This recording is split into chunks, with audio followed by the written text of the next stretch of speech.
Hi guys, welcome back to my channel.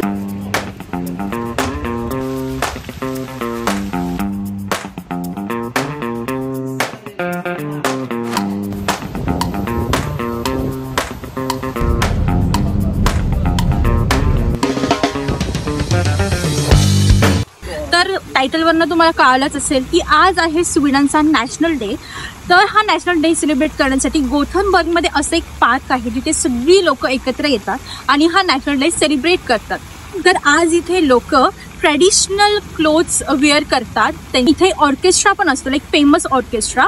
तर आज आम्ही ते बघायला आलो आहोत आणि इथे खूप सारे स्टॉल्स पण आहेत, लाईक त्यांचं जे ट्रॅडिशनल फूड आहे ते त्याचे सगळे स्टॉल्स आहेत. चला तर बघूयात स्वीडनचा नॅशनल डे कसा सेलिब्रेट होतो ते. त्याला निघालोय. इतका भयंकर पाऊस पडतोय. मी फुल रेडी झाली आहे, like makeup done, outfit done, सगळं डन झालंय. आणि आता भरायला असं वाटते काय गरज होती एवढं करण्याची. इतका पाऊस पडतोय, बापरे. एकदा जर ही छत्री काढली ना मला फुल मेकअप निघून जाईल. काहीच उपयोग नाही एवढी मेहनत केल्याचा.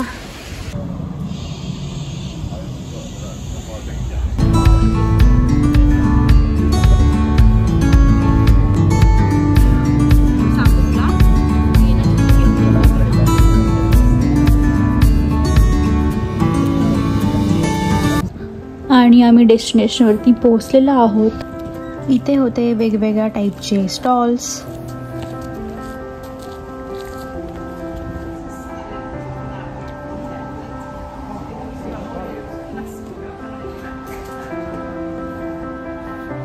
आणि हे आहेत त्यांचे ट्रॅडिशनल आउटफिट्स जे सगळे आज इथे वेअर करून आलेत.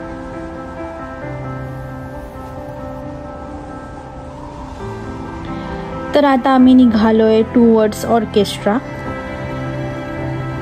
तर तुम्हाला माहिती आहे का नॅशनल डेचं सेलिब्रेशन करण्याचं कारण इथे काय? तर 1523 मध्ये एक गुस्ताव वासा नावाचा राजा होऊन गेला स्वीडनमध्ये आणि त्यांनी आमचं स्वतःचं राज्य असं घोषित केलं स्वीडनला. तेव्हापासून हा देश एक स्वतंत्रपणे उभा राहिलेला देश आहे. म्हणून आजच्या दिवशी लोक फ्लॅग लावतात आणि हे सगळं सेलिब्रेशन करतात. एकंदरीतच काय तर एकतेचं आणि स्वातंत्र्याचं सेलिब्रेशन केलं जातं. हा आहे तो फेमस ऑर्केस्ट्रा जिथे 18+ वेगवेगळ्या देशातून हे विद्यार्थी आणि शिक्षक सहभागी असतात.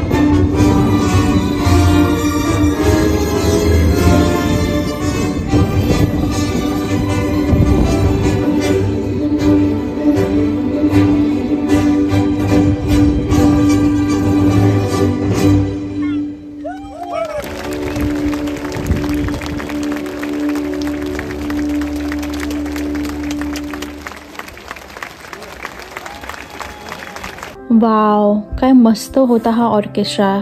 म्हणजे एवढे सगळे टॅलेंटेड लोक एका स्टेजवरती आणि ते पण आम्हाला इतकं बघायला मिळणं.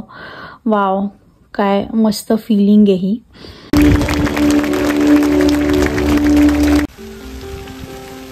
ऑर्केस्ट्रा बघून झाल्यानंतर आम्ही निघालोय पार्क एक्सप्लोर करायला.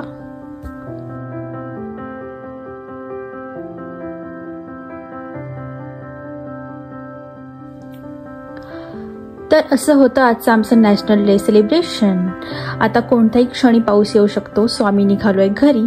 तुम्हाला हा व्लॉग कसा वाटला मला कॉमेंट सेक्शनमध्ये नक्की कळवा आणि लाईक, शेअर आणि सबस्क्राईब करायला विसरू नका. बाय.